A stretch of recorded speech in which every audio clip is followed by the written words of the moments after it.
Ambassador, I'm over here. In September of 2020, you appeared before the House Oversight Committee and testified that the U.S. troop withdrawal would be determined based, and I'm going to quote you, based on conditions on the ground and delivery by the Taliban on their commitment. Did you or Secretary Blinken advocate for an extension on the withdrawal date, considering the poor planning behind the final evacuation as it occurred? As I said, sir, 4 months were added to the timetable, moving from 14 to 18. But as I said again, the decision was made to withdraw at the end of August and not to link it to any conditions that you might have in mind. Well, that was your quote, conditions. So I think Americans have in mind that it would be a condition-based withdrawal, which makes sense.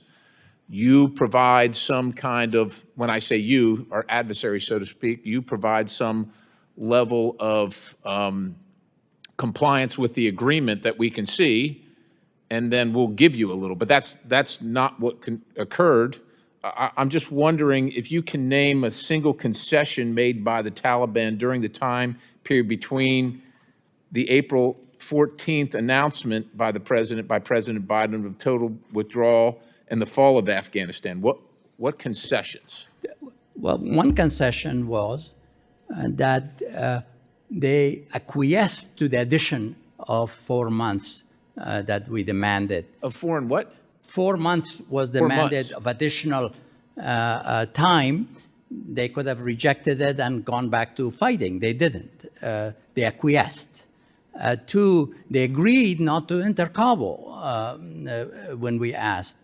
They agreed to sit and agree to a government with, that would include the members of the Republican side, the government side. So. But those agreements, as you know, were hollow because they took more and more and more of the government under their control, which was not in the Doha agreement, which was not what was considered, which was not what was agreed to. Well, and they did invade Kabul. Well, they did because they agreed not to, and then there was to be negotiations. So they lied to us. So that wasn't based. So the withdrawal was not based on conditions on the ground, and I'm wondering, did you convey these concerns to President Biden during the continuing negotiations about the blatant violations? They were blatant, but the whole world saw them as they were occurring. Certainly, I'm not here to defend the behavior of the Talibs or the Taliban. None of us are, I get that. But I believe that I'm trying insisting on additional conditions. We're not asking for additional conditions, just the conditions that they agreed to. And I'm trying to determine, knowing that, you knew that. Sure. The world saw that. Right. The president saw that. I'm assuming, maybe I shouldn't be, but I'm assuming you advised him of that. The secretary advised him of that, but he proceeded anyway. He proceeded to withdraw forces because he believed if he persisted, we'll be back to a fight. And he didn't want to do that. So just out of curiosity in the remaining time, who chose the 20th anniversary of 9/11 as the final evacuation day? I actually do not know that. Did you ever question that? I mean, maybe it's not as important and impactful to you as it for the rest of Americans, but that's pretty significant.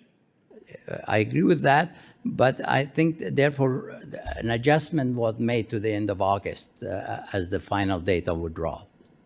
But it was September 11th. The initial announcement, it was, as you know as well as I do, but I think... You don't know who made the decision? I do not. Well, the president obviously made the decision, but I don't know who advised them on choosing that date. Well, the president's the commander-in-chief regardless of who advised him. Now, it was said that the president wanted to withdraw, and you even kind of just reminded us because it was to protect American lives and to lessen the loss of American lives, but you would also concede that the time coming into that, during the previous administration, there had been no loss of American lives. And once the decision was made and the plan executed, there was a horrific loss of American lives. Well, the loss of life that didn't occur under President Trump's We'll never know what didn't occur, sir. What we know did occur, and that the previous administration's plan coming into it, during that period of time, a long period of time, there were no loss of American service members' lives. Because of the agreement. No, it wasn't because of the agreement. The Taliban wasn't following the agreement or abiding by the agreement. Well, it was because the president let the Taliban know that if they killed an American lives, it was going to be over for them. I yield the balance.